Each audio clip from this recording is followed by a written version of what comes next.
E o livro de Gênesis terá muito conteúdo a nos apresentar acerca de toda a Bíblia. Eu vou pedir ajuda ali da técnica para a gente poder rodar os slides. Pode rodar a próxima página. Mais uma, por favor. E aqui eu gostaria de fazer a primeira consideração, que é uma consideração importante para entendermos o livro de Gênesis. Em seu livro, C.O. Gillis, ele apresenta que sem o livro de Gênesis, a Bíblia é não só incompleta, mas incompreensível. Sem o livro de Gênesis, a Bíblia seria não só incompleta, mas ela é incompreensível. Porque ele atesta essa verdade, irmãos, e de fato nós precisamos refletir sobre a importância do livro de Gênesis para toda a construção da nossa fé cristã. Porque sem o Gênesis, a Bíblia seria um edifício, irmãos, sem fundamento. As doutrinas bíblicas, os ensinamentos bíblicos, a história da redenção, a história da salvação, os aspectos que tratam sobre a queda do homem, o pecado original, a encarnação de Jesus Cristo, a pessoa e figura dele refletida em todo o Pentateuco, nos profetas menores, profetas maiores, livros históricos, não teria sentido ou não teria lastro, não teria esteio se o livro de Gênesis não existisse na Bíblia. Então, sem o Gênesis, seria um edifício sem fundamento. Seria uma ponte sem colunas. Os demais livros da Bíblia não teriam a sua sustentação e base. Muito obrigado, meu irmão. Deus abençoe. Vocês cuidam muito bem de mim. Eu tenho que vir aqui mais vezes, né?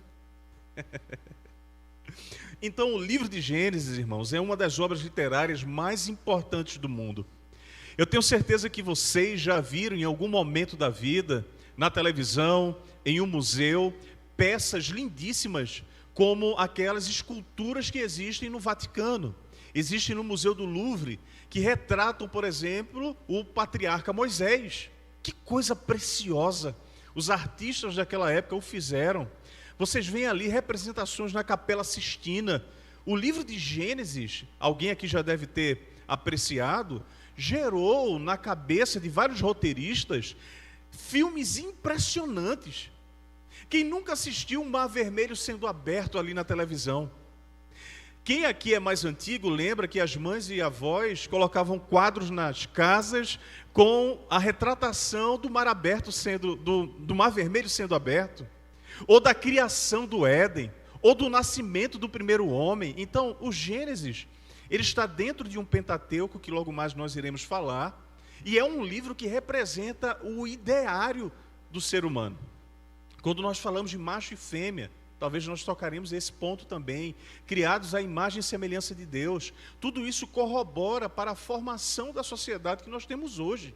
Então, o livro de Gênesis é extremamente importante. Gênesis, irmãos, ele é o livro dos fatos, ele é o livro dos começos. É ali que nós iremos entender os primeiros fatos da criação de Deus. Ele é o livro dos primeiros começos, primevos começos. Ele é o começo do universo. Gênesis apresenta o começo do sistema solar. Gênesis apresentará o começo da atmosfera e hidrosfera, desses elementos que às vezes a gente não encontra literalmente registrado na Bíblia, mas eles estão lá. O Deus Criador está movimentando tudo aquilo que a ciência hoje identifica como atmosfera, hidrosfera. E existe até alguns estudos que eu irei apresentar aqui aos irmãos, que tratam do pó atmosférico. O homem foi criado de onde, irmãos? Do pó da terra. De onde veio? De onde se origina esse pó da terra? É claro que Deus é um Deus que cria do nada, ex nihilo, ou bará. Ele dá existência àquilo que nunca existiu. Mas aquele pó passou a existir pelo poder da palavra de Deus. E esse pó atmosférico, alguns indicam que realmente é todo aquele pó atmosférico que existe hoje e que faz sentido as galáxias surgirem. Olha que coisa linda Deus está fazendo já na origem dessa criação, dessa humanidade. O livro de Gênesis é o começo de toda a cultura. Que coisa linda nós temos em mãos, irmãos. Que coisa preciosa! Nós temos aí diversos tratados sociológicos, culturais, antropológicos, tudo isso estudamos nas faculdades, mas a principal estrutura, o principal tratado cultural que apresenta o início e é nascedor de todas as culturas é o livro de Gênesis. Que coisa preciosa nós temos, irmão. É o começo das nações. As geografias utilizadas para delimitar o surgimento das nações, politicamente ou geograficamente, nós encontramos no Gênesis. Nós estamos vivendo aí mais um período difícil que está ocorrendo em Israel. Os irmãos têm observado os noticiários. Israel está mais uma vez sendo atacado. Prenúncio de verdades bíblicas. Não precisamos aqui fazer especulações, não é? Escatológicas e nem criar polêmicas escatológicas, mas nós sabemos que isso que está acontecendo em Israel é o prenúncio de verdades bíblicas que ocorrerão com mais intensidade até a volta do Senhor Jesus Cristo. Mas se vocês ouvirem o noticiário, vocês notarão que Israel está sendo atacado por um movimento chamado Hamas, por outro movimento partidário violento chamado Hezbollah, e outros terroristas que são conhecidos pelo Talibã. Norte, sul, sudoeste. Por todos os lados, Israel está sendo atacado. Afeganistão, Líbano, Irã. Essas regiões estão registradas no Gênesis. Olha que coisa interessante, irmãos, para que vocês passem a investigar. Então, o livro de Gênesis é a origem das nações, a origem da cultura, é a origem do casamento. Eu espero que você esteja feliz com o seu casamento, porque você vai estudar o livro que dá origem ao casamento. Se há toda a solução no casamento, está em Gênesis. Se há alguns problemas no conflito do casamento, Gênesis também vai explicar. Então aqui é a origem de tudo. É a origem da vida, a origem da raça humana, a origem do sistema solar. Então Gênesis, irmãos, é o farol que nos ilumina sobre toda a Bíblia. Não dá a se aventurar no entendimento da Bíblia sem antes você exercitar, transitar, caminhar pelo livro de Gênesis. É muito importante passar pelo livro de Gênesis. Vamos ao próximo slide. Vou correr um pouquinho para a gente atender e conseguirmos oferecer todo o panorama, tá? Nesse próximo slide tem uma frase aqui interessante que é uma introdução à Bíblia toda, ou seja, Gênesis, como eu já estava pensando aqui na primeira fala, é uma introdução à Bíblia toda. Em Gênesis estão as sementes de todas as grandes doutrinas. Em Gênesis estão as sementes de todas as grandes doutrinas. E se você quiser ter um livro para lhe assessorar no estudo de Gênesis, eu recomendo este, o Pentateuco, Paul Rolfe. Tá bom? Você anota aí que é um livro muito fácil de ser lido. Ele vai explicar todo o panorama do Pentateuco. E lá Gênesis vai ser muito bem tratado por esse escritor, Paul Rolfe. É da editora Vida, bem baratinho, já existe na internet hoje para quem gosta de ler no computador e vai te auxiliar durante toda essa lição. O Gênesis, irmãos, está estritamente ligado ao Antigo Testamento. Evidentemente, nós sabemos disso. Ele está em uma classificação do Antigo Testamento chamada de Pentateuco, os livros da lei, a Torá para o povo judeu. Mas ele se relaciona ainda mais, irmãos, olha que curioso. O livro de Gênesis se relaciona com o Antigo Testamento, mas o livro de Gênesis se relaciona ainda mais com o Novo Testamento. Isso é importante nós estudarmos. Todos os temas que são iniciados em Gênesis, eles mal voltarão, irmãos, ao Antigo Testamento depois que o Gênesis termina. Poucos temas serão resgatados nos profetas menores ou maiores, que tratarão sobre o pecado de Israel. Poucos temas que foram iniciados em Gênesis serão tratados entre os livros históricos, que tratarão sobre o período de monarquia de Israel. Mas é interessante, irmãos, que o Novo Testamento irá resgatar todos os temas que Gênesis tratou. É no Novo Testamento que nós veremos o cumprimento de promessas, de verdades, de doutrinas, de acontecimentos que ocorreram no livro de Gênesis. Nós só poderemos entender, irmãos, o brilho do Evangelho, só poderemos entender o brilho, a validade do Novo Testamento, se nós estivermos entendendo pelas lentes do livro de Gênesis. A gente vai caminhar mais um pouquinho sobre isso. Então, quando você tem algumas dúvidas sobre os evangelhos, por exemplo, as genealogias, a primeira delas em Mateus, registrada ali. Questões sobre o pecado humano, questões sobre o divórcio, quando Jesus nos aponta que o divórcio em algumas ocasiões é permitida, mas o divórcio só ocorre por conta da dureza do coração do homem. Isso tudo está sendo refletido em Gênesis, irmãos. Então é importante entender os evangelhos a partir das lentes do livro de Gênesis. Os irmãos estão entendendo? Dá para dizer amém? Podemos continuar? Vamos lá que tem mais coisa. Próximo slide, por favor. Aqui é interessante nós fazermos uma pausa e meditar um pouquinho sobre a estrutura do livro de Gênesis. E nós devemos começar pela datação do livro de Gênesis, devemos começar também pela autoria do livro de Gênesis e pela construção geográfica, onde esse livro foi escrito. Mas antes disso, nós precisamos delimitar, para que você possa entender melhor do que se trata o livro de Gênesis, que existe pelo menos 2 grandes limites nesse livro. Existe pelo menos 2 grandes limites nesse livro. E aqui eu trago para os irmãos. O primeiro grande limite é que este livro apresenta o homem começando aonde, irmãos? No jardim. Gênesis capítulo 1, verso 15. O homem é criado por Deus e colocado no jardim do Éden. Mas esse livro terminará onde, irmãos? Em que cenário? No caixão. Com o caixão de José sendo transladado por conta do pecado. Aí nós veremos em Gênesis capítulo 50, verso 26. Começa onde Deus colocou.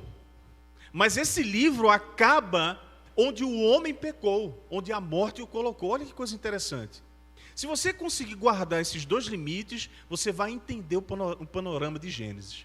O livro de Gênesis começa com Deus criando, começa com Deus dirigindo, começa com Deus atuando, começa com Deus no meio, fazendo, e acaba com o quê? Com o homem pecando, morrendo e fora do jardim.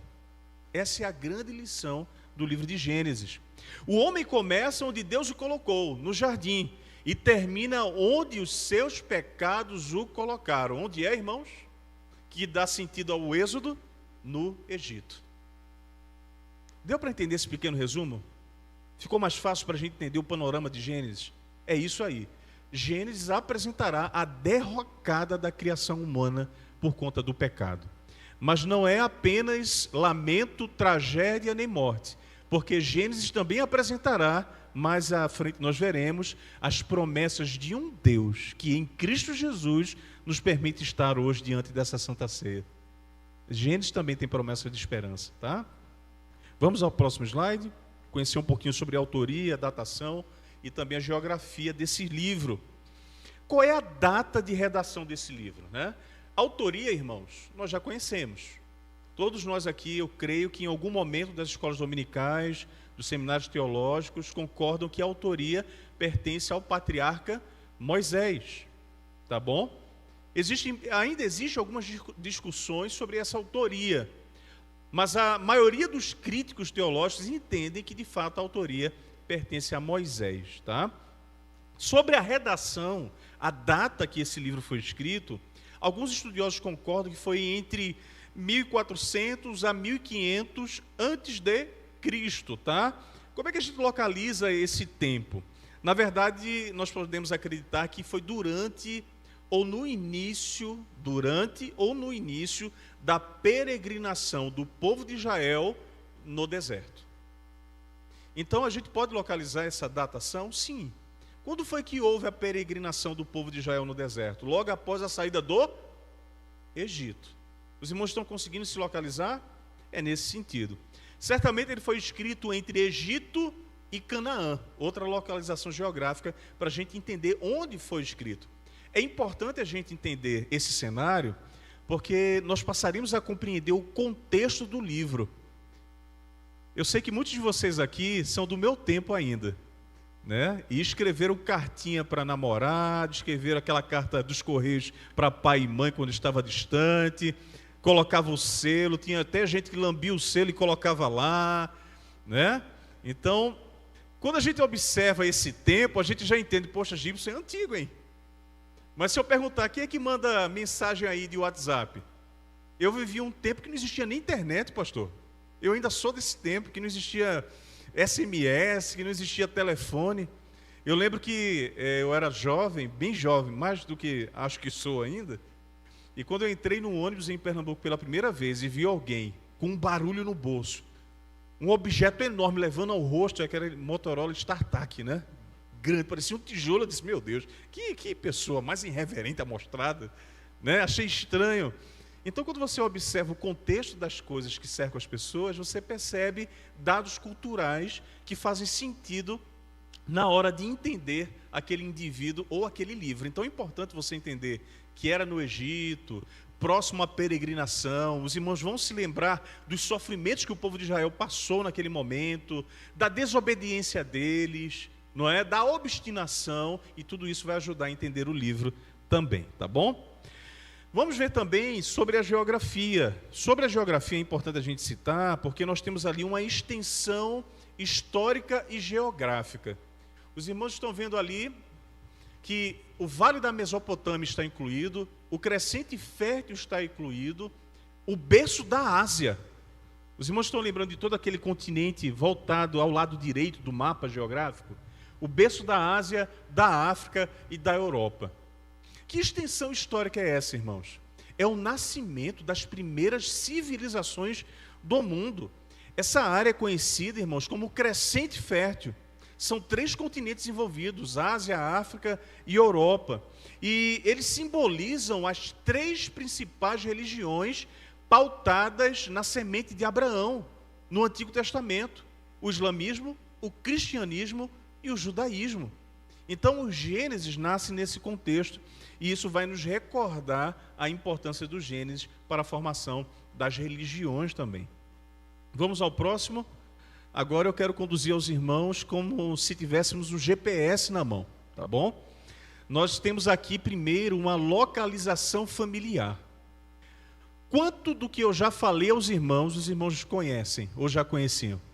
Quanto daquilo que eu já falei agora, os irmãos nunca tinham ouvido falar? É claro que nós precisamos começar a partir de um ponto de partida. E o nosso ponto de partida é aquilo que a gente já conhece sobre o livro de Gênesis.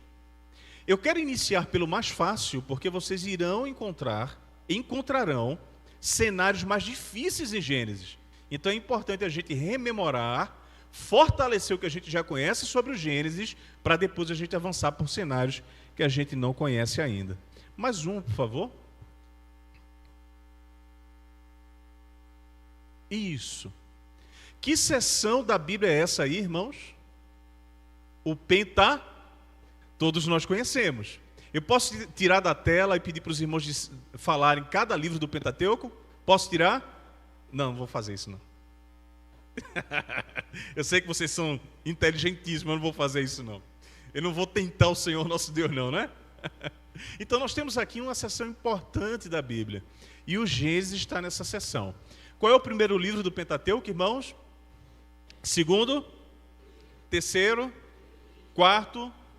E por último, Deuteronômio. O Pentateuco, ele vem de 2 palavras gregas, né? Eu digo palavras gregas, apesar de estar falando de um cenário judeu, porque uma das melhores traduções da Bíblia, chamada Septuaginta, interpretou esse bloco de livros dessa forma. Pentateuco significa apenas 5 rolos da lei. É o Pentateuco. No hebraico é chamado de Torá, que é uma fusão entre Tanakh, certo, e leis, que vai significar também os 5 livros da lei. Os judeus vão chamar a Torá de lei, que são esses 5 livros. O Pentateuco, irmãos, ele se constitui uma variedade muito grande de materiais. Material literário. Ele vai apresentar narrativas. O Pentateuco apresentará leis, apresentará instruções rituais, sermões. Moisés, por exemplo, ele apresenta diversos sermões ao povo de Israel. irá apresentar diversas genealogias. Quem aqui já dormiu debruçado em cima de uma genealogia? Né? Quem aqui ainda não entendeu, teve dificuldade? Todos nós temos. As genealogias são importantes, porque também são gêneros literários da Bíblia, que talvez eu explique com mais cuidado mais à frente. O Pentateuco também vai apresentar poesia, irmãos. Vocês sabiam que Moisés, autor do Pentateuco, também foi autor de alguns salmos que temos em nossa Bíblia? Moisés dominava, como todo bom judeu, a poesia hebraica, que é chamada de paralelismo hebraico, que já já a gente vai tentar ver também. Olha que coisa rica é o Pentateuco, onde o Gênesis está inserido. Então esse material, irmãos, foi cuidadosamente inserido pelo Espírito Santo na Bíblia Sagrada. Então você tem um livro riquíssimo para poder estudar, né? Vamos ao próximo slide, por favor. Mais um. Isso. Aqui eu acho interessante, e os irmãos podem analisar com mais calma esse tipo de relacionamento com o Pentateuco. Como é que o Gênesis se relaciona com o Pentateuco? E aqui eu extraí esse material de um pastor que nós temos admirado muito também, pastor Edmilson, e eu sei que o senhor conhece, pastor Exaltino Gomes, Coelho Filho. E analisando o estudo dele sobre Gênesis, isso me chamou muita atenção, porque ele começa a relacionar Gênesis com os conteúdos, com os temas que existem em todo o Pentateuco.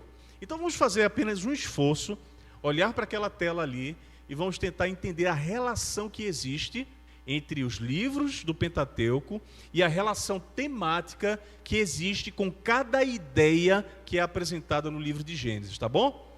O primeiro livro ali qual é, irmãos? Gênesis. Qual é o conteúdo de Gênesis? Origens. Qual é a ideia-chave?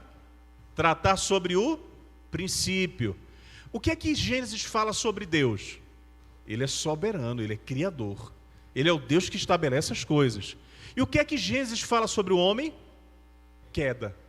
Resumimos o livro de Gênesis. Olha que coisa linda, fácil de entender. Mas os outros livros também vão apresentar uma sintonia gradual, progressiva, sobre o conteúdo do Pentateuco, que está ligado ao livro de Gênesis. Êxodo vai apresentar o conteúdo sobre o livramento. Eles estão sendo livrados do povo do Egito, certo? Em seguida eles vão ao deserto. Qual é a ideia-chave? Libertação. Libertação do pecado, sempre apontando para o futuro, apesar de ser uma libertação da escravatura egípcia. Sobre Deus, o que é que se apresenta? Deus é poderoso, e é a verdade do livro do Êxodo. Deus, ele liberta Israel com um grande poder, tendo em vista aí as 10 pragas que foram iniciadas pelo Senhor. E qual é a visão do homem? Redentiva. Nessas duas primeiras linhas, vocês estão identificando alguém do Novo Testamento? Jesus Cristo. Jesus Cristo. Nós estamos vendo aqui a obra da salvação no Antigo Testamento, irmãos. Vocês já pararam para refletir nisso? A obra de Jesus no Antigo. Levítico falará de quê, irmãos? Regulamentação. Começam aí as primeiras tratativas legais de Deus. Legislação é a ideia-chave. Deus está legislando, Deus está ordenando legalmente como é que o povo precisa andar. Sobre Deus, o que é que as leis apontam? Que Deus é um Deus santo. E sobre o homem, o que é que as leis querem? Que o homem tenha comunhão com Deus. Deu para entender aí? Números já está falando de mais uma peregrinação, durante ainda alguns anos do deserto. Mas como o povo era muito obstinado, qual é a ideia-chave do livro de Números? Provação. O povo passa a ser provado no deserto. Deus oferece todos os recursos, mas o povo ainda tem saudade do que, irmãos? Das cebolas do Egito. E começam a pecar. E Deus começa a fazer o que com eles? Provar. Vocês passam a entrar no ciclo vicioso de pecado. Israel peca, Deus pune Israel pelo pecado, Israel se arrepende, Deus perdoa, livra a provação e Israel peca de novo. Começa a sair um círculo vicioso do pecado. Deus se apresenta com que tipo de caráter? Deus apresenta a severidade dele. Deus não admite o pecado. Essas ideias estão aonde, irmãos? No Novo Testamento. E por fim, a orientação. Deus dá orientação no deserto. Deuteronômio é a repetição da lei, aquela lei promulgada ali entre Levítico e Números. Deus repete a lei. Coloca esta lei nos umbrais das suas casas. Ata em tuas mãos, em tua testa, que é o filactério que os judeus usam até hoje. Então a lei, a palavra de Deus precisa estar em nosso coração, enraizada. A repetição da lei acontece, a ideia-chave é o que? É recordar tudo aquilo que já foi ensinado. E sobre Deus, apresenta o que, irmãos? Que Deus é um Deus fiel. E qual é o destino do homem? O destino do homem é glorificar a Deus e a sua redenção. Então, em casa, estude isso aqui, que você vai entender todos os Gênesis, que é uma parte bem importante. Vamos mais à frente? Agora eu quero apresentar aos irmãos alguns contrastes, semelhanças e complementações que existem entre Gênesis e Apocalipse. Ora, tem a ver alguma coisa Gênesis e Apocalipse? Muita coisa, irmãos. Nós temos aí elos muito fortes entre Gênesis e o último livro da Bíblia. Aliás, Apocalipse 21 é a continuação de Gênesis capítulo 2. Nós estamos falando aí da primeira criação e de uma nova criação. A vida do homem sem o pecado também será tratada em Apocalipse, do mesmo jeito que Deus iniciou a vida do homem sem o pecado em Gênesis capítulo 2, capítulo 3. Quais são as semelhanças que nós temos aí entre Gênesis e Apocalipse? A primeira semelhança é que temos em ambos um novo começo. Apocalipse e Gênesis apresentam um novo começo e uma nova ordem.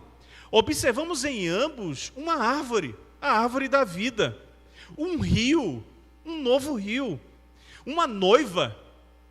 Teremos uma cidade nova.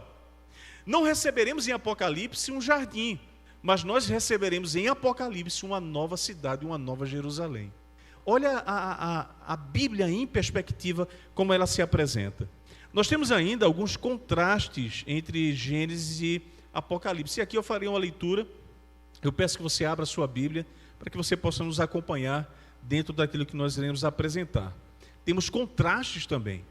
Em Gênesis, nós vemos o primeiro paraíso fechado. Gênesis capítulo 3, verso 23. O paraíso é fechado. Mas em Apocalipse, nós vemos o paraíso sendo aberto novamente. Apocalipse capítulo 21, verso 25. Mas um contraste. Em Gênesis, o pecado humano resulta em expulsão. O homem é expulso do paraíso por conta do seu pecado. Gênesis 3, versículo 24. Em Apocalipse, a graça divina vai produzir integração, irmãos. Integração. Aí nós vemos Apocalipse capítulo 21, verso 24. Outro contraste. Em Gênesis, o acesso à árvore da vida vai ser vetado. Adão não terá mais acesso. Gênesis capítulo 3, verso número 24. Em Apocalipse, o acesso é renovado. Os irmãos estão percebendo o contraste? A árvore da vida é recuperada em quem? Em Cristo. Apocalipse 22, versículo 14. Mas agora, mais uma página de slide, para que a gente possa ver de maneira visual os textos. Vai ajudar melhor os irmãos.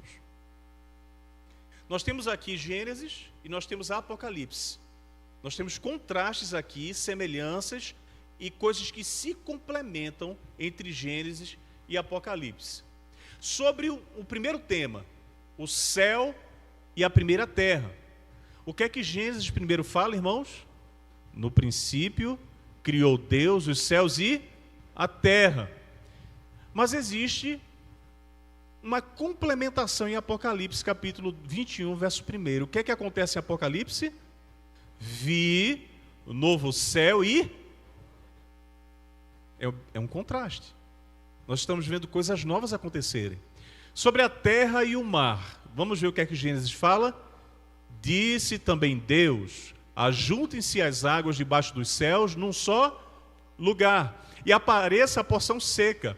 E assim se fez. A porção seca chamou Deus de quê, irmãos?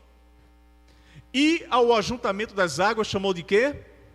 mares, e viu Deus que isso era bom. Em Apocalipse, o que é que acontece, irmãos, com o mar e com a terra? Vi novo céu e nova terra, pois o primeiro céu já não existia, e a primeira terra passaram, e o mar já não existe. Olha, quem quer aproveitar a praia precisa aproveitar agora. Mas veja as mudanças e contrastes que vão ocorrer entre essa transição de Gênesis a Apocalipse. Próxima slide, por favor. Dia e noite. Vamos ver o que vai acontecer com dia e noite nessa transição de Gênesis e Apocalipse. Disse também Deus: haja luzeiros no firmamento dos céus, para fazerem separação entre dia e a noite. Fez Deus grandes luzeiros. Que luzeiros são esses, irmãos? Um para governar o dia, que é e o outro para governar a noite, que é a lua. Mas o que acontece em Apocalipse? As suas portas jamais se fecharão de dia, porque nela não andaremos na escuridão, quando as mensagens do Apocalipse se cumprirem e Jesus voltar. Então já não haverá noite. Olha que contraste, irmãos. Fadiga, vamos falar agora sobre trabalho, né? Sobre descanso, trabalho e fadiga. O que é que a gente faz em Gênesis para obter o nosso sustento até hoje? Nós trabalhamos e do suor do nosso rosto nós nos alimentamos. Eu amo trabalhar, irmãos, pode ter certeza. Minha esposa de vez em quando reclama comigo, dizendo que eu trabalho até demais. Mas eu acho que não, acho que todos nós devemos honrar o trabalho e como ele nos dignifica. Mas eu tenho certeza que você quer um momento de repouso e de descanso, e é justo. Gênesis nos diz o seguinte: por conta do pecado, maldita é por tua causa, por conta do pecado. Em fadiga obterás dela o sustento durante os dias de tua... Meu Deus do céu, trabalhar também traz fadiga, né? É bom, tem toda essa honra, mas eu tenho certeza que todo mundo quer uma folguinha na segunda-feira. Fala com o chefe, né? Tomara que ninguém aí esteja pegando atestado de rodo, né? Não faça isso, pelo amor de Deus. Mas folgar também é muito bom. Esse é o cenário de Gênesis, um cenário complicado. O que é que Apocalipse irá nos ensinar? Alegria pelo fruto do trabalho. Plantarão vinhas e comerão o seu fruto. Os meus eleitos desfrutarão de todas as obras das suas próprias mãos. Ora, aqui existe uma complementação. Não significa que na vida eterna nós deixaremos de trabalhar. Meu Deus, acabei com o sonho de muita gente agora. Não adianta nem se aposentar. Mas não é isso. O trabalho vindouro, ele vai ser ressignificado. O trabalho de hoje traz o quê? Dor, fadiga, tristeza, problemas, causas judiciais. O trabalho que está para vir, ele traz alegria, contentamento do coração.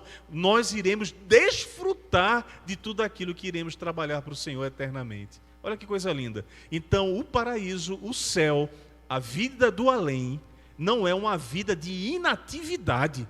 Olha que coisa linda. Na eternidade nós não seremos inativos. Nós não estaremos deitados na rede de um pernambucano. Jamais. Nós seremos mais ativos ainda para o Senhor. Só que desta vez, sem as mazelas que nós temos cercando a nossa vida atualmente. Tá bom? Vamos ao próximo slide. Tem mais um. Vamos mais um, por favor. Olha, eu não queria falar isso aqui não, mas eu vou falar. Tá bom? Vamos ver aqui o cenário matrimonial, não é? Hoje nós temos um cenário em que a mulher, de fato, ela é governada pela liderança do seu marido. Não é que ela está submissa com a concepção pecaminosa que existe aí no mundo, mas ela está cooperando com a missão do seu esposo. Então o que é que Gênesis fala, irmãos? 3:16. E a mulher disse: multiplicarei sobremodo os sofrimentos da tua gravidez. Como as mulheres sofrem para gestar uma criança, né?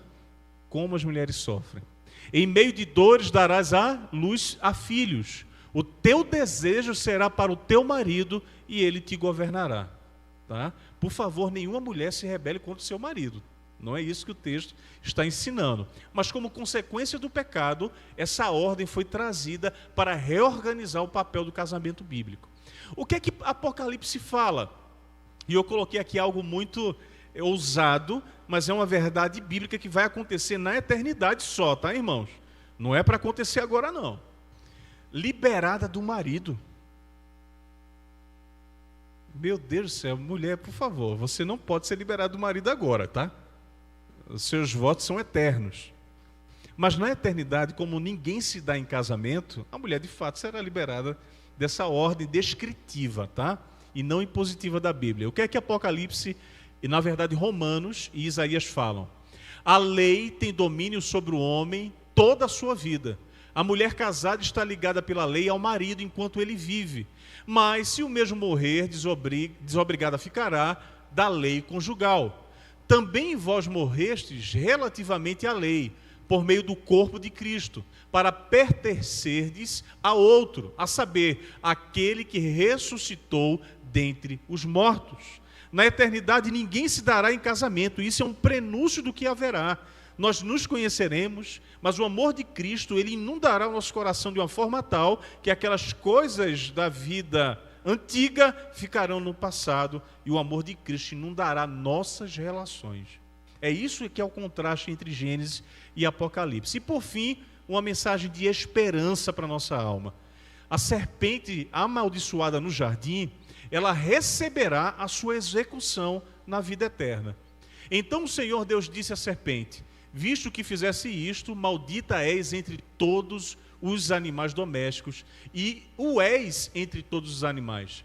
E o que é que mais à frente nós veremos em Apocalipse? O lobo e o cordeiro pastarão juntos, e o leão comerá palha como boi, pois será a comida da serpente, não se fará mal. Deus está ressignificando, irmãos, até a natureza. Está dando para entender até aí, meus irmãos? Vamos mais à frente? Agora nós temos a divisão do livro de Gênesis. É importante estudarmos essa divisão do livro. Pelo menos duas divisões nós iremos entender aqui. Próximo slide, por favor. Quais são as principais divisões? Mais um. A primeira divisão começa a partir do capítulo 1 e vai até o capítulo de número 11. Guardem essas divisões. Essa primeira divisão, irmãos, é importantíssima sobre a literalidade da narrativa de Gênesis. Porque essa primeira divisão está apontando para a criação do homem, não de forma evolutiva como ensinada nos colégios. Não é a teoria da evolução de Darwin. Aqui é a tese da criação de Deus. Deus formou o homem do pó e soprou nele o fôlego da vida, colocando a sua imagem e semelhança. Se essa primeira divisão, irmãos, ela não for real, ela não for literal, tudo que nós estamos fazendo aqui está perdido. Tudo. Essa primeira divisão, ela é literalista. Inclusive, pastor, eu tomei a liberdade de trazer 3 livros. Eu não sei se chegou às mãos da irmã Suzana já.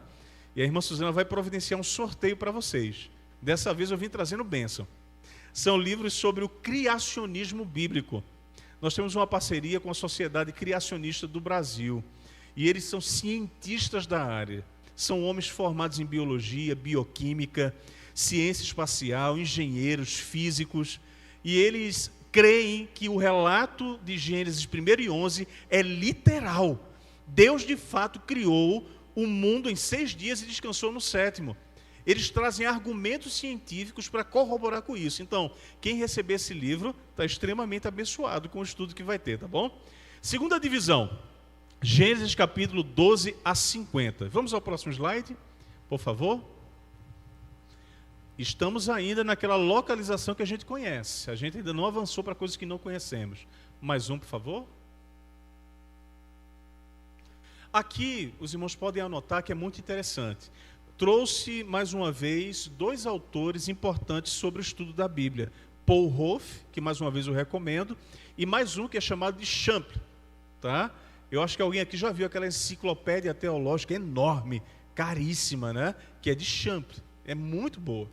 E eles fazem 2 divisões um pouquinho diferentes uma da outra, pelo menos em cronologia, mas não em sentido.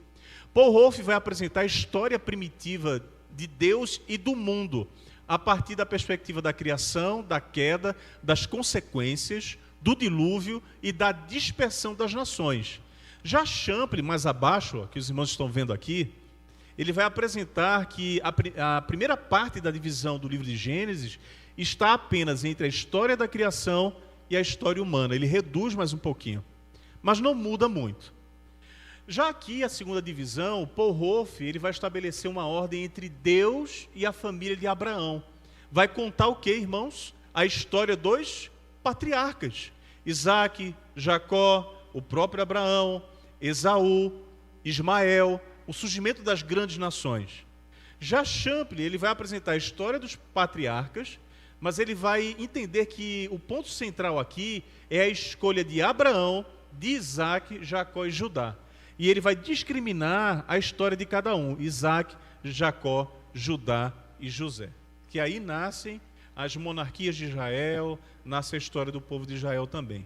Então é importante entender essas divisões. Vamos mais à frente novamente, caminhar mais um pouquinho.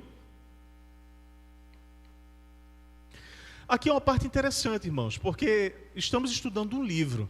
Eu estou pegando um pouquinho mais pesado que vocês hoje, porque o livro de Gênesis merece esse cuidado. Às vezes a gente espera só uma interpretação espiritual do livro, né? Mas para que essa interpretação espiritual aconteça, é importante que nós entendamos o valor literário do livro, porque ele também é um livro. E aqui nós temos a antologia, temos uma antologia e nós temos também as narrativas históricas e teológicas do livro de Gênesis. O que é uma antologia, irmãos? Vocês sabem o que é. É uma obra composta por uma coleção de poesias, de narrativas, de estruturas de linguagem, de gêneros literários diferentes. Por exemplo, o escritor Fernando Pessoa, que eu sei que muitos aqui já leram, ele possui antologias poéticas, que é a reunião de todo tipo de gênero literário, narrativas, poesias, ilustrações. Isso é uma antologia, tá? Então, no Gênesis, nós temos uma antologia dessa forma. A primeira dela é o quê? É a poesia. A segunda é a profecia. O terceiro é o relato do herói. E aqui é interessante, irmãos. Em Gênesis, nós temos alguns heróis. Quem é que pode me citar um herói aqui do Gênesis? Muito conhecido. Quem? Jacó. Achei interessante. Foi o senhor que falou? Legal, muito bom. É um herói do Gênesis. Mas será que não é aquele tipo de herói meio estranho? Não é? Chamado de usurpador, mentiroso, engana o pai. Mas a gente fica a todo momento lendo a narrativa dele, a história dele, e fica desejoso de que ele vença, mesmo com as imperfeições dele. Então, assim, o Gênesis vai apresentar essa ironia de heróis que não são tão heróis. Por exemplo, Abraão. Abraão, pai mas mentiroso. Chegou para o faraó e disse: essa é a tua mulher? Não, é só minha prima. Coitada da mulher, ia sobrar para ela. Covarde, mentiroso, mas é o pai da fé. Vocês estão vendo essa relação de ironia no texto? Irmãos, como é bom ler um texto e você entender o gênero literário dele, porque você começa a perceber as coisas espirituais que estão sobre esse texto. Narrativa histórica também é uma parte do livro de Gênesis. A narrativa hebraica é muito interessante, porque a narrativa hebraica vai apontar para a cultura do povo judeu. Nem tudo aquilo que a gente lê do povo judeu a gente vai entender bem, mas é importante resgatar a sua cultura. Sucessão cronológica, vocês perceberão que existe muita sucessão cronológica. Não é que é um fato iniciado apenas por outro cronologicamente, mas é a questão de como as coisas acontecem no livro. E o traçamento de genealogia. Próximo slide, por favor. Vocês sabem o que é isso, irmãos? Vamos aprender juntos? Vamos repetir o que é? Quiasma. 1, 2, 3. Quiasma. Eita, vamos aprender juntos. Vamos repetir tudo juntos para a gente memorizar. Eu sei. Vamos repetir junto? Eu sei o que é um quiasma. Hoje eu vou saber. Tá? O que é o quiasma, irmãos? É um recurso de linguagem que existe no Gênesis e outros livros da Bíblia também. É um recurso linguístico que o escritor Moisés utilizava no livro de Gênesis. É uma antítese disposta em ordem inversa. São palavras da primeira frase que são dispostas na segunda, porém na ordem inversa. Ou seja, na primeira frase se apresenta uma concepção que na segunda vai ser apresentada inversamente. Vamos ver aqui na prática. O que é que diz ali Gênesis capítulo 9, verso 6? Vamos ler juntos? Bem forte. 1, 2, 3.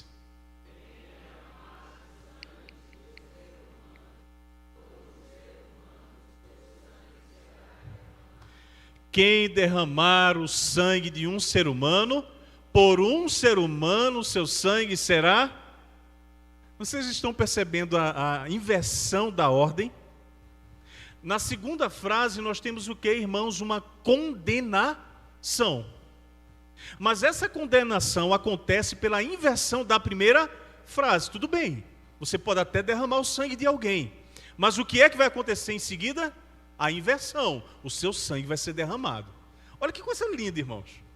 E não é difícil de entender. É apenas prestar atenção na leitura. Isso é um quiasma. É por isso que muitas vezes a gente está lendo, por exemplo, Provérbios, estamos lendo o livro de Salmos, e parece que o primeiro verso está repetindo a mesma ideia do segundo, que o terceiro também está repetindo. E a concepção, a compreensão fica difícil, né? Não. Você vai separar a primeira frase da segunda frase e você vai perceber que existe lá um quiasma, que é a inversão da lógica da primeira. Nós chamamos isso, irmãos, de paralelismo hebraico. É a poesia hebraica. Olha que coisa linda. A nossa poesia aqui, ela tem um ritmo, não é? E ela faz sonoridade. Por exemplo, água mole, pedra dura. Tanto bate até que... Que linguagem estranha, né? Cômica. Água mole, pedra dura. Tanto bate até que fura. No paralelismo hebraico não é assim. É o ritmo da lógica. Se usa a lógica para ensinar. E aqui nós temos uma condenação por derramar o sangue, através de um paralelismo hebraico. Vamos para o próximo, vamos entender agora a ironia, que é mais uma concepção do livro de Gênesis, tá? O primeiro exemplo é o exemplo clássico entre Isaac cego, que abençoa Jacó como se fosse Esaú. Vocês já leram esse texto, irmãos? Irmãos, eu não consigo entender como é que Isaac deixou se enganar por Jacó, imitando o pelo em seu corpo. Ah, o cheiro é o mesmo. Eu fico imaginando, né? Deixa eu cheirar para ver se é Esaú mesmo. Deixa eu tocar. Não é ironia? Não é irônico isso? Então, estabelecendo assim um propósito divino e malogrando o interesse do patriarca.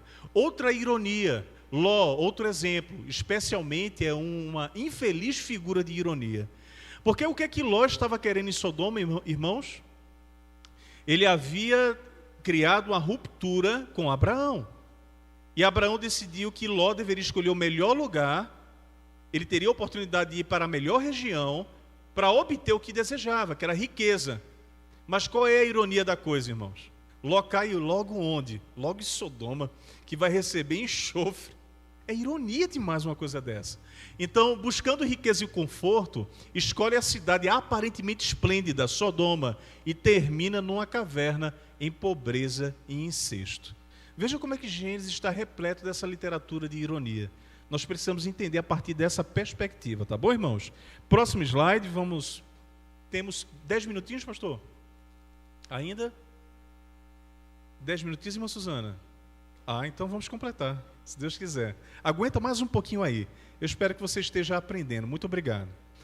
Próximo slide vai nos dar uma ideia sobre o que é o panorama do livro de Gênesis.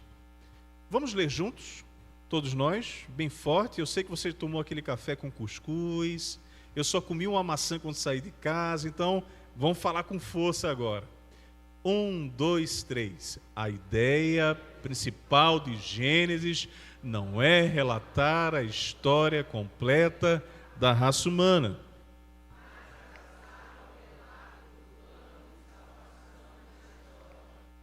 Irmãos, apesar de tudo isso que eu já expliquei aqui, a ideia principal de Gênesis não é ser um tratado sobre cada detalhe da criação humana, de como tudo milimetricamente aconteceu. O principal objetivo de Gênesis é relatar a história redentora de Jesus Cristo. É em Gênesis onde Cristo aparece como aquele que João revela em seu evangelho. No princípio ele era o Verbo, e o Verbo era Deus, e o Verbo estava com Deus.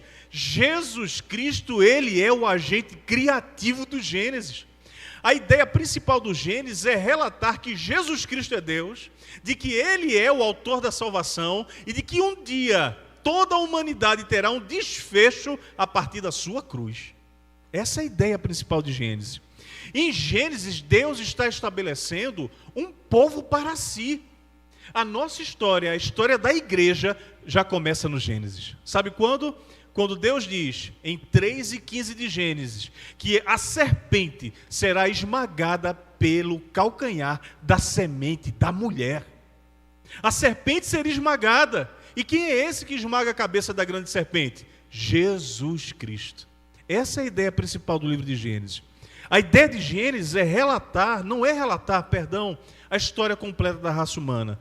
O autor de Gênesis irá destacar a importância de personagens da Bíblia, mas esses personagens irão apontar para quem? Para Jesus Cristo. Abraão, tu serás pai de grandes nações. Para onde Deus estava apontando? Para as nações que ele mesmo iria redimir.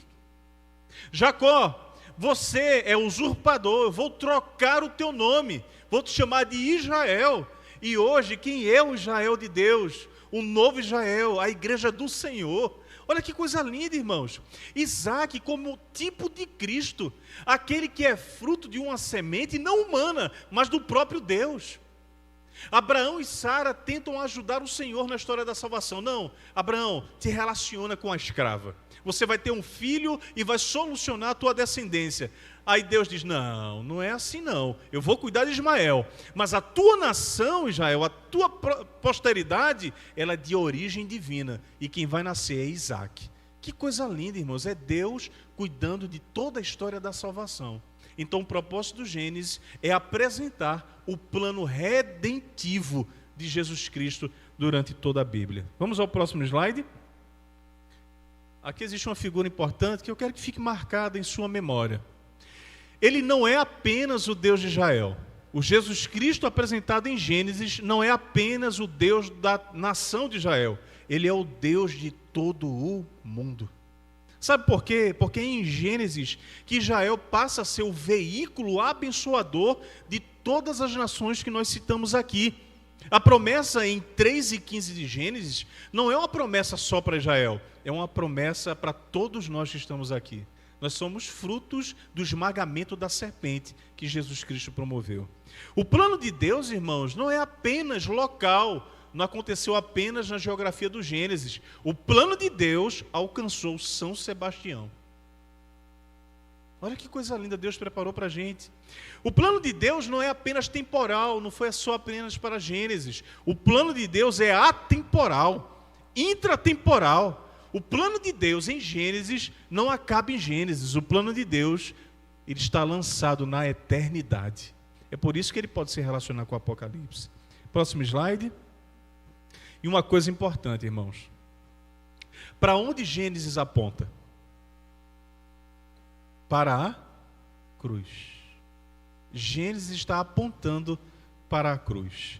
Essa é a solução que Gênesis tem. O homem pecou, o homem desobedeceu ao Senhor, a queda está presente, mas Gênesis aponta uma solução, e a solução está pautada na cruz de Jesus Cristo. Vamos ao próximo slide, e aqui eu achei interessante o diálogo que há entre Antigo Testamento e Novo Testamento. Gênesis 22, verso 7, está escrito o quê, irmãos? Mas onde está o cordeiro para o holocausto? De quem é essa pergunta? Isaac. Que pergunta difícil, né? Mas o Novo Testamento está respondendo. João, capítulo 1, verso 29. Onde é que está o cordeiro para o holocausto, irmãos? Eis aí o cordeiro de Deus, que tira o pecado do mundo. João, quando avista Jesus, já responde o Antigo Testamento. Após crer nele, Apocalipse, capítulo 5, verso 12, nos convida a cantar um coro celestial. Que coro é esse, irmãos? Vamos cantar ao Senhor? Digno é o cordeiro que foi morto de receber o poder, a riqueza, a sabedoria, a força, a honra, a glória e o louvor. Aleluia. Gênesis é lindo, irmãos, porque Gênesis aponta para Jesus Cristo. Vamos ao próximo slide. E aqui surge uma consideração, no próximo slide, muito importante também, que eu quero apresentar aos irmãos. Não sei se deu uma travadinha aí. Isso, obrigado. Eu não estou mandando vocês assistirem o filme não, tá? É só para a gente iniciar aí esse diálogo. Gênesis seria uma ficção? Eu vou passar bem rapidinho sobre isso, porque na lição de vocês isso precisa ser tocado, tá? Será que essa porção das Escrituras, irmãos, ela é uma ficção? Vocês sabiam que essa porção das Escrituras é a mais atacada dos livros da Bíblia? Justamente, lembre, por aquilo que eu disse aos irmãos, Gênesis capítulo 1 até o verso 11, os cientistas, eles dizem que não é literal. Deus não existe, o homem não veio do pó da terra, não veio do barro, não foi uma força criadora com inteligência que desenvolveu o homem. O universo se chocou de forma catastrófica a gerar possibilidades de vida.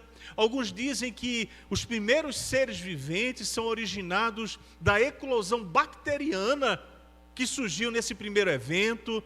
Não existe essa concepção teológica de que existe um Deus que criou a humanidade. Irmãos, se Gênesis é uma ficção, a nossa fé não é verdadeira. Vocês estão entendendo agora por que vocês precisam entender, e nós precisamos entender o livro de Gênesis? Vamos lá. O que é que 2 Timóteo, capítulo 3, verso 16 nos fala?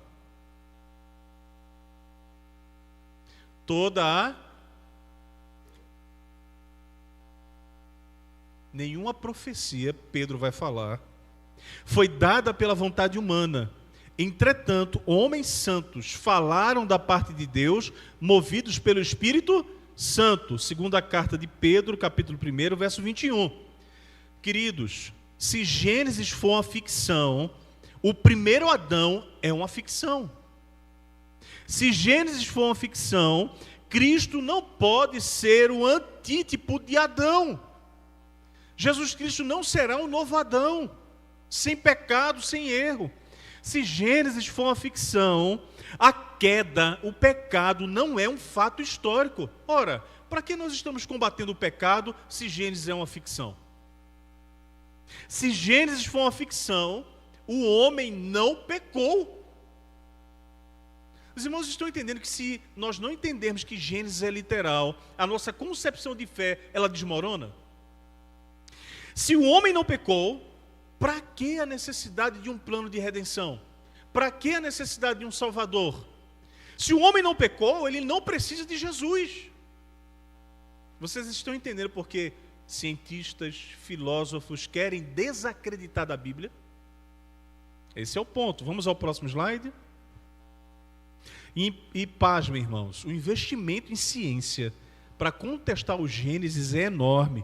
Pesquisadores e arqueólogos recebem elevados investimentos para descobrir como tudo começou. E muitos deles caminham no sentido de desaprovar aquilo que está registrado em Gênesis. Eles querem provar que a Bíblia não tem razão. Vamos conhecer um deles, próximo slide. Quem já viu aí este cidadão? Muitos de vocês. Vocês sabem de quem se trata? Charles Darwin. Certo? Olha o que ele falou. A vida, o que é a vida? Essa é uma grande pergunta existencial que nós precisamos entender. A vida é resultado de um longo processo de milhões e milhões de anos. A seleção natural, o processo de selecionar naturalmente a espécie. Selecionou formas de vida mais aptas a sobreviver. A seleção, para nós chegarmos até aqui, segundo ele, nós somos competentes para viver porque nós superamos desafios da existência. Nós fomos mais fortes um do que o outro. E assim por diante.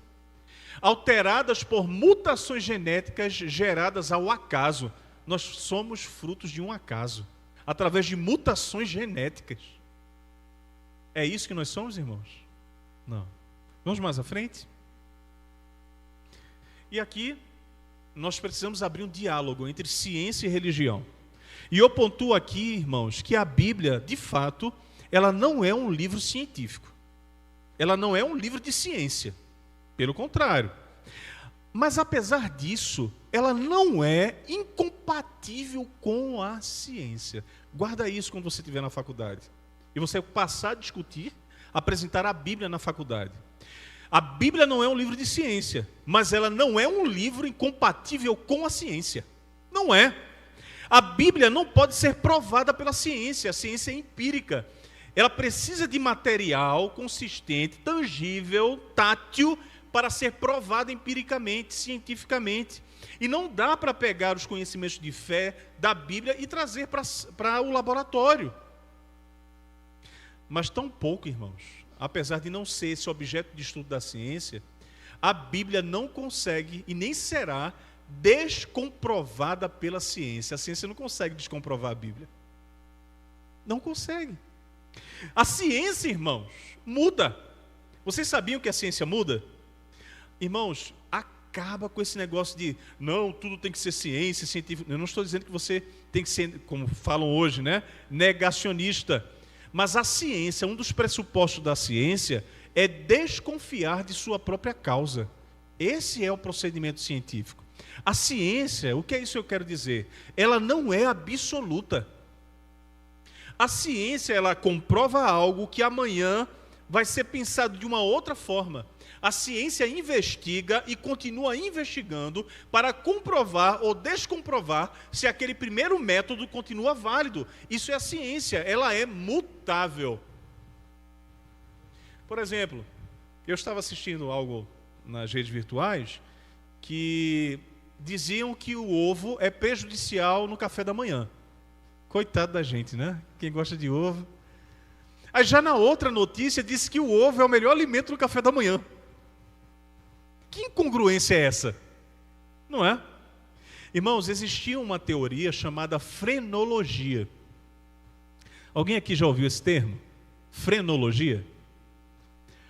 Muito antigamente, a frenologia era utilizada para nomear partes do crânio que, segundo a frenologia de Franz Gall, que era um antropólogo evolucionista, ele dizia o seguinte: nós conheceremos a inteligência, a capacidade emotiva ou de habilidade de um ser humano a partir da nomeação de protuberâncias do seu crânio. Ora, ele começou a nomear partes do crânio que indicavam se uma pessoa era mais inteligente ou era menos inteligente do que a outra, mais apta ou menos apta do que a outra, irmãos. Sabe o que foi que aconteceu? Um extermínio em Angola, por conta da frenologia.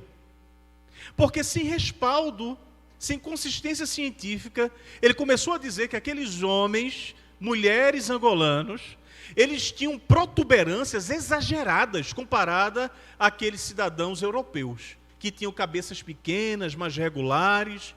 Aqueles europeus, segundo a frenologia, eles eram mais aptos, eles eram mais inteligentes, por conta das reentrâncias que existiam em seu crânio. Já os angolanos não. E ocorreu um extermínio por conta disso. Essa é a ciência. A ciência tem vários relatos assim. Mas a Bíblia não muda. A palavra de Deus permanece para sempre. A palavra de Deus, ela não se altera. É por isso que nós podemos crer na palavra de Deus. Vamos mais à frente? Então, o que é que eu concluo, irmãos? Gênesis não é... Você pode dizer isso com todas as letras garrafais. Gênesis não é ficção. Não é. Vamos ao próximo slide e ler o primeiro texto do livro de Gênesis. No princípio criou Deus. E o que é que o texto nos indica? Que Deus, ele é a origem de tudo. Pela fé, irmãos, entendemos que o universo foi formado pela palavra de Deus. Não é uma seleção natural, não é uma seleção genética, não é uma mutação genética, não é o acaso. Quem deu origem à sua vida foi o próprio Deus. Quem fez o sol surgir foi o próprio Deus. Ele é o criador da humanidade. Vamos ao próximo slide. E aqui existe algo interessante. A formação do homem. Gênesis capítulo 2, verso 7. O que é que nos diz, irmãos, esse texto? Então formou o Senhor Deus ao homem de onde? do pó da terra. E ele soprou o que, irmãos, nas narinas? O fôlego da vida, o espírito de vida.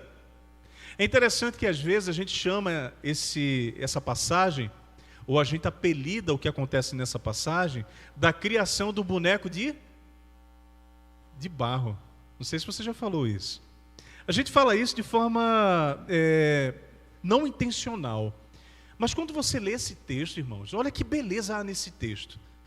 Deus, ele cria a terra e ele pega o pó, necessariamente a argila. Mas ele não está ali definindo um boneco inanimado, irmãos. A beleza do texto não é o barro. A beleza do texto é que o barro recebe algo da parte do próprio Deus e ganha vida. O inanimado passa a viver. Aquilo que não é, passa a ser. Porque Deus decidiu que fosse assim. Ele soprou da sua vida. Sabe o que é que Provérbios 8:26 nos fala, irmãos? Ainda ele não tinha feito a terra, nem as amplidões, nem sequer o princípio do pó do mundo. Nada existia, mas no projeto de Deus nós já estávamos prontinhos. Você já existia. Nós somos projetados por Deus. Vamos ao próximo slide.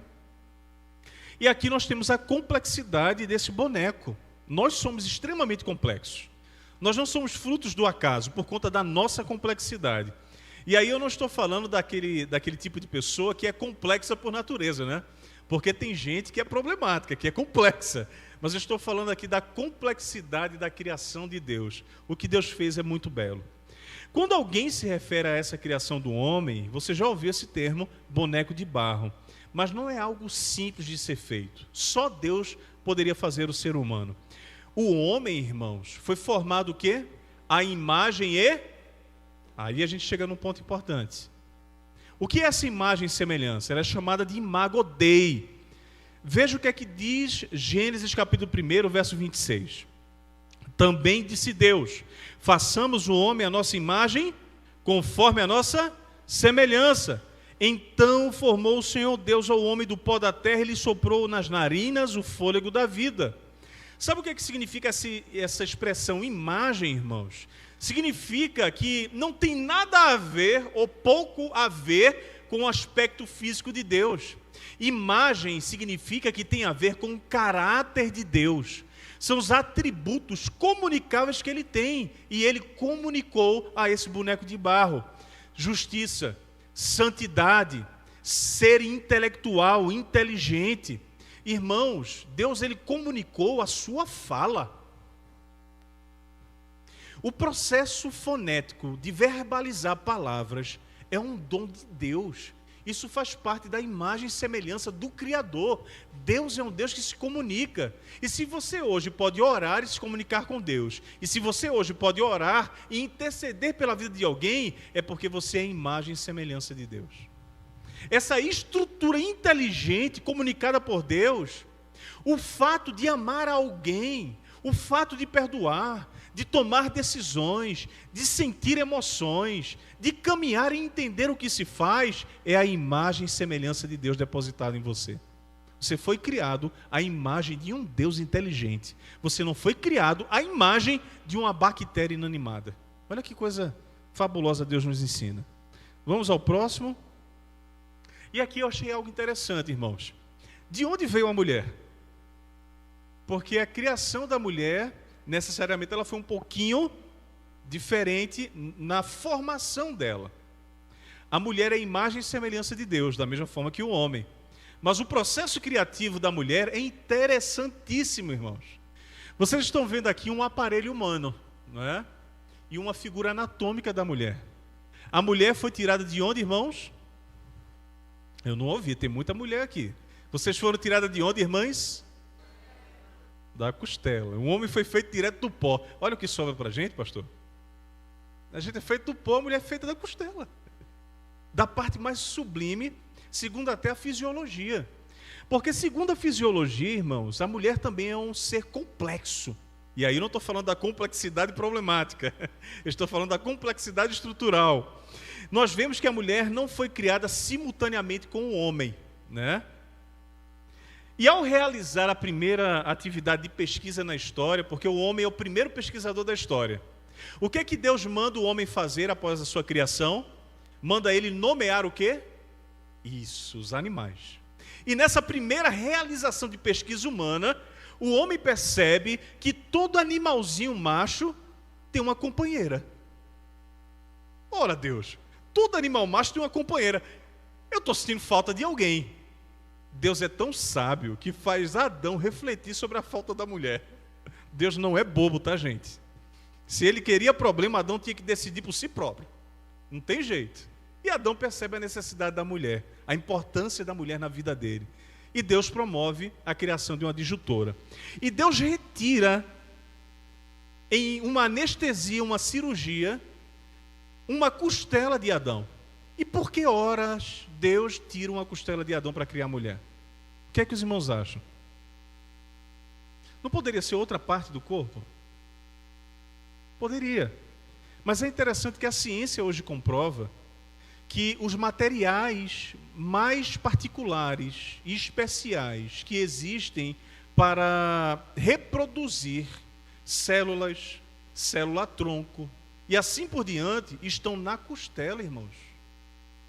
A costela é um ambiente mais propício para se captar, se coletar a medula óssea. Deus já sabia disso. O melhor componente foi resgatado por Deus na criação da mulher. Estava na costela. Então era propósito de Deus que a mulher fosse criada também de maneira especial. Esse relato vai descrever a primeira cirurgia que Deus faz no mundo. E Deus faz a partir do melhor material que existia no ser humano. A medula óssea, irmãos, pode ser encontrada na costela. Então é interessante nós entendermos que a criação da mulher também é algo especial da parte de Deus. Vamos mais à frente, agora nós encerramos. Nós passamos pela localização familiar e agora nós iremos atravancar pela localização desconhecida. Vocês terão tempo para analisar essas localizações. Vamos mais à frente?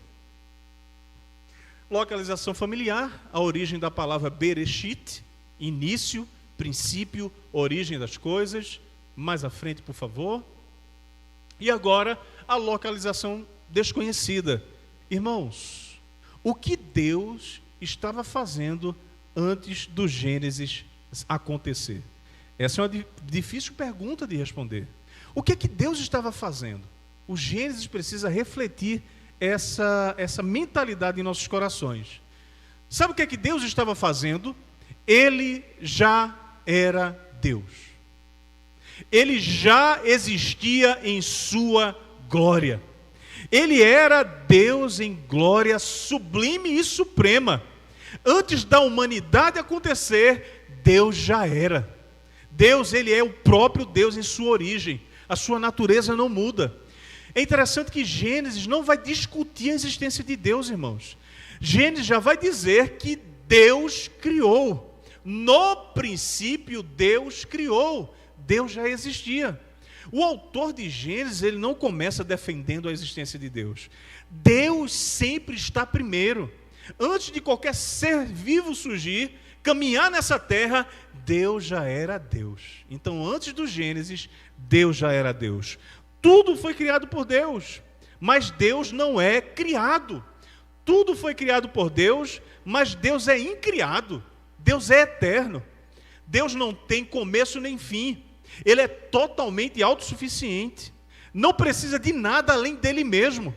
O universo foi criado por Deus, mas Deus não precisava do universo. A raça humana foi criada por Deus, mas Deus não precisava da raça humana. No entanto, ele é um Deus tão glorioso que compartilha a sua glória, demonstrando seu amor, criando as coisas. Deus já existia, e Deus é um Deus eterno. Deus não é um Deus que está submisso à cronologia que nós estamos. Deus é um Deus que não muda. Ele não muda por estações. Deus permanece o mesmo. Então, Gênesis vem nos alertar que o Deus Criador, ele continua sendo o Deus Criador que está ao seu lado consolando a sua vida. O mesmo Deus que teve o poder de trazer a vida ao nada é o mesmo Deus que pode trazer vida à sua vida. Que coisa sublime. Vamos ao próximo slide. Deus tem uma relação voluntária com tudo que criou, mas não tem uma relação necessária com coisa alguma além dele próprio. Quem falou isso foi A.W. Tozer. O que ele quer nos dizer? Que Deus, ele não estava carente na eternidade e nos criou. Pelo contrário, Deus é tão poderoso que ele decidiu criar tudo para a sua glória. Então o motivo da sua existência é para a glória de Deus e não para a necessidade dele. Você existe para glorificar a um Deus que é poderoso e criador nessa existência. Vamos ao próximo slide. O que Deus fez e que aparece no relato de Gênesis. Demos uma pincelada sobre aquilo que existia antes de Gênesis e agora estamos dando uma pincelada sobre o que Deus fez a partir de Gênesis. Próximo slide. Foi isso que aconteceu. O pecado trouxe maldição à terra. O homem caiu, o homem pecou, a queda aconteceu, o homem foi expulso do paraíso, a mulher e o homem foram condenados. Adão passou a ser representante de uma raça que seria uma raça pecaminosa. E agora, será que os planos de Deus eles foram obstruídos? Pelo contrário, irmãos, como vocês já ouviram, Deus ele não trabalha com plano A nem com plano B. O plano de Deus sempre é perfeito e ele não falha. Sabe o que é que Deus promove? Deus promove Gênesis como um registro do fracasso humano. Mas em contrapartida, Gênesis também é o registro da graça de Deus no fracasso humano. Adão e Eva se escondem, porque eles se veem nus, eles veem a sua fragilidade. O que é que Deus promove, irmãos? Deus cobre ao invés da figueira, Deus ele sacrifica e dá roupas de couro a Adão e Eva. Sabe o que é que isso significa? Que apesar do pecado do homem, Deus sacrificaria o seu próprio filho para encobrir o pecado do homem. Sabe o que é que isso se chama, irmãos? O próximo slide vai dizer. Pode mudar. Graça. Gênesis aponta para a graça de Deus. Deus intervém soberanamente na história, irmãos, apesar do fracasso do homem. Isso precisa ser uma lição nessa manhã para nós. Deus intervém na minha e na sua história, apesar do nosso fracasso, porque Ele é um Deus cheio de graça. É isso que Gênesis está ensinando.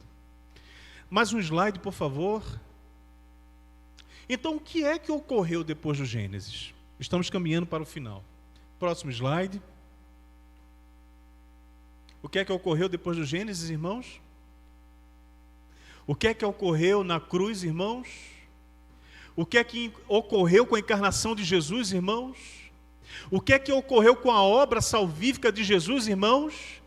A cabeça da serpente foi?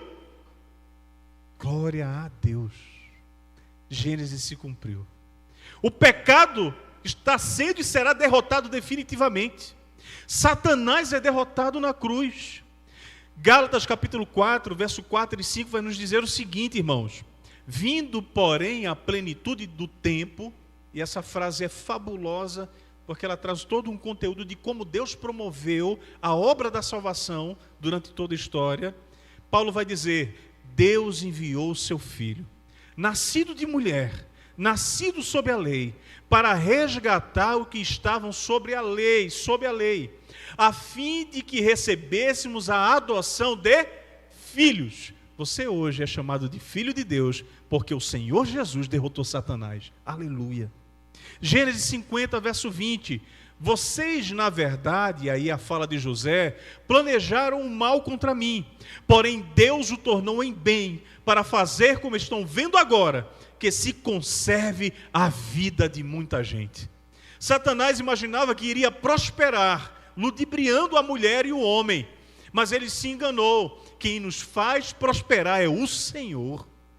Pensaram que o mal iria se perpetuar, mas Deus, em seu plano, impediu com que a sua glória fosse tragada pelo inimigo das nossas vidas. Deus permanece bondoso. Então as palavras de José, irmãos, irão resumir o papel de Gênesis em nossa história. E por fim, último slide, por favor. Eu gostaria de passar esse. Eu acho que esse até está fora de colocação. Esse é o último slide. Guardem seus corações. O Gênesis é uma história que explica o plano redentivo de Jesus na história. Os braços da cruz estão abertos e a sua sombra está desde o Gênesis a Apocalipse. Os irmãos terão uma lição abençoadora, não sei se é nesse trimestre, se obedece um trimestre. Então aproveitem cada exemplo, cada significado, cada ensino sobre o livro de Gênesis. Mas, sobretudo, guardem em seu coração nessa manhã a importância que é entender Gênesis a partir da ótica de Jesus Cristo. Tudo que está referenciado em Gênesis vai apontar a um Jesus que substituiu o pecado do homem. A um Jesus que está refletido na história dos patriarcas. A um Jesus que ressignificou e mudou completamente a história da humanidade. A um Deus que é criador e criou você para a glória dele. Deus abençoe todos vocês. Em nome de Jesus.